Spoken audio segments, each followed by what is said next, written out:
निश्चित रूप से मैं कहना चाहूँगा कि कांग्रेस के ज़माने में 30% की रेट कटौती की गई, 8 साल तक जो ज़मीन का रेट नहीं बढ़ने दिया गया, इसके पीछे बहुत बड़ी साजिश थी। इनको दारू का पैसा, इनको कोयला का पैसा, इनको महादेव सट्टा का पैसा, इनको ज़मीनों में खपाना था।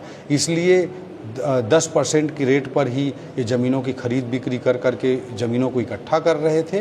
मैं कहना चाहूँगा कि अगर कहीं पर ज़मीन का अधिग्रहण होता है तो ज़मीन का गाइडलाइन रेट कम होता है तो किसान को नुकसान होता है। होम लोन लेने के लिए मध्यम वर्गीय व्यक्ति आता है तो उसको तो कच्चा पक्का करना नहीं होता, गाइडलाइन रेट कम होता है तो उसको होम लोन नहीं मिल पाता है।